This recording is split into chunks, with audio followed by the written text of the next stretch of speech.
이번 2차 공고 같은 경우는 무려 약 350억 원 정도가 반영이 되어 있습니다. 먼저 제일 중요한 거는 개발행위 허가 완료권입니다. 1차 때도 실질적으로 개발행위 허가 완료권만이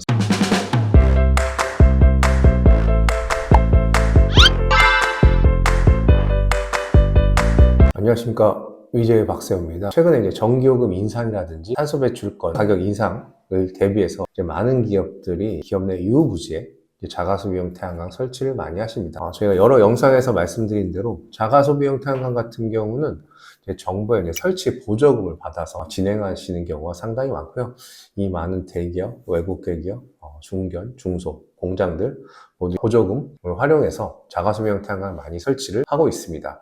그중에 가장 대표적인 지원사업이 한국에너지공단에서 진행하는 태양광 건물 지원 사업입니다. 이 태양광 건물 지원 사업 같은 경우는 연간 예산도 정해져 있고 하고자 하는 기업들이 워낙 많기 때문에 선정되기 아주 어려운 사업 중에 하나입니다. 근데 올해 국가적으로 재생에너지 보급 목표가 대대적으로 증가됨에 따라서 많은 추경 예산이 반영돼서 2차 공고가 나오게 되었습니다. 그래서 오늘은 이번 태양광 건물 지원 사업 2차 공고 내용이 어떤지 한번 살펴보도록 하겠습니다. 모든 지원 사업에서 가장 중요한 것은 바로 전체 예산입니다.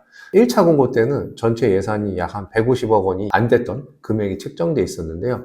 이번 2차 공고 같은 경우는 무려 약 350억 원 정도가 반영이 되어 있습니다. 그 중에 일반 기업이라든지 공장, 산단들이 사용할 수 있는 곳에 반영된 예산은 약 327억 원 정도가 됩니다. 그래서 제가 이 태양광 건물 지원 사업 엄청 오래 했지만 처음 보는 예산입니다. 그래서 엄청나게 많은 예산이 투입이 됐다고 보시면 될 것 같습니다. 그만큼 많은 기업한테 이런 보조금을 활용해서 태양광 설치할 수 있는 기회를 준다고 보시면 될 것 같습니다. 다음으로 이 사업에서 중요한 보조금 지원 단가입니다. 보조금 지원 단가는 1차랑 변경이 없습니다. 그대로 일반 200kW 이하 같은 경우는 킬로와트당 52만 5천 원, 아리백 기업이나 사업단지 기업, 공장 같은 경우는 총 1000kW까지 진행이 가능하고요. 200kW 이하는 킬로와트당 52만 5천 원, 1000kW 미만 이하는 킬로와트당 42만 4천 원입니다. 그래서 200kW 살짝 넘을 것 같으면 200kW 이하로 하시는 게 좋고, 아예 확 넘어가실 것 같으면 1000kW 이하로 신청하시면 되겠습니다. 기본적으로 어떤 식으로 공사가 되느냐, 어느 부지에 설치되느냐에 따라서 이 비율은 변동이 된다고 보시면 될 것 같습니다. 먼저 제일 중요한 거는 개발행위 허가 완료권입니다. 1차 때도 실질적으로 개발행위 허가 완료권만이 선정이 됐다고 보시면 될 것 같고요. 이번 2차 공고 때도 개발행위 허가를 최소한 받아놓고 신청을 하셔야 선정 가능성이 높다고 생각이 듭니다.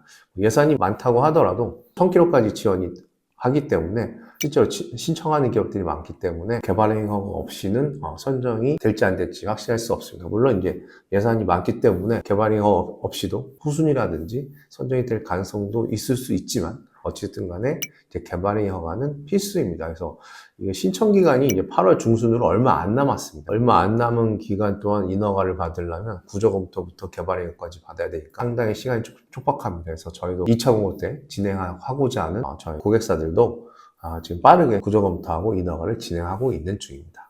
그리고 이번에 대대적으로 바뀐 평가 항목에 대해서 말씀드리겠습니다. 이번 많은 부분이 바뀌었는데 기본적으로 비계량 항목 100점에 가점 항목 5점으로 바뀌었습니다. 우선은 가점 항목 5점이 재밌어졌는데 옛날에는 가점 항목이 많아가지고 되면 점수, K-RE백 하면 몇 점, 사업단지 입주에 몇 점 이런 식으로 돼 있었는데 이번에는 통틀어서 그냥 5점입니다.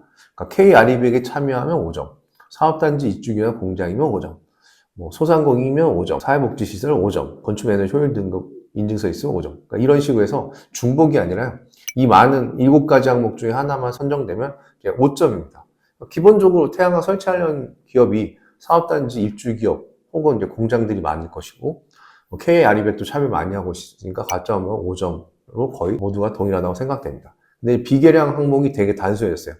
국내 산업 기업도 50점, 설계 및 용량 절정성 25점, 사업 비용 적절성 및 투자 영향성 25점입니다. 우선 국내 산업 기업도 50점 같은 경우는 국내 제품을 쓰라는 얘기입니다. 태양광, 인버터, 태양광 모듈, 태양광 인버터, 그 다음에 태양광 셀까지 국산에 써야 됩니다. 그래서 기본적으로 이게 50점입니다. 여기서 국산을 쓰지 않는다고 하면 당연히 선정이 안 될 가능성이 높겠죠.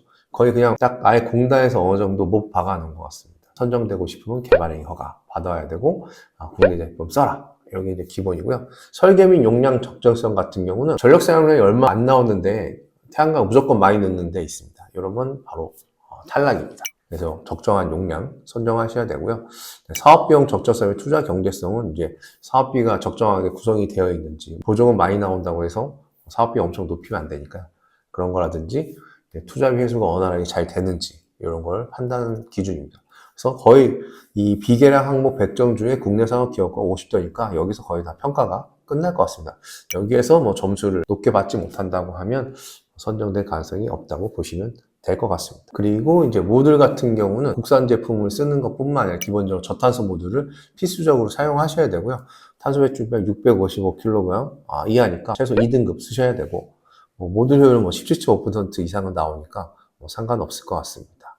그리고 신축 건물도 지원은 가능한데 건물 준공이 설치 완료기에는 건물이 완공돼야 되는데 신축 건물이 실질적으로 전력 사용량 데이터가 없기 때문에 선정 가능성이 있는지는 확실하지 않습니다. 그리고 이제 많이 이제 궁금해 하시는 내용 중에 하나가 이제 태양광 건물기업 사업 같은 경우는 한 번 지원받은 사업장 같은 경우는 진행을 못했습니다. 근데 이번에는 건축물 대장 아이디가 별도인 건물인 경우는 추가적으로 신청이 가능합니다. 그래서 한 개 부지에 여러 건축물 대장의 건물이 있다고 하면 각각 개별적으로 신청이 가능합니다. 그렇기 때문에 기존에 나 이미 태양광 분석 한번 했다 하더라도 포기하지 마시고 건축물 대장 잘 판단하시고 실제로 분리되어 있는 곳이 많으니까 이거 보시고 추가적으로 신청하시면 될 것 같습니다. 어쨌든 간에 이렇게 많은 예산이 편성된 적이 없습니다. 그래서 그만큼 많이 지원해 주려고 하지만 이런 기준에 부합하셔야만 선정이 되니까 미리미리 좀 잘 준비하셔가지고 하셔야 되고요. 혹시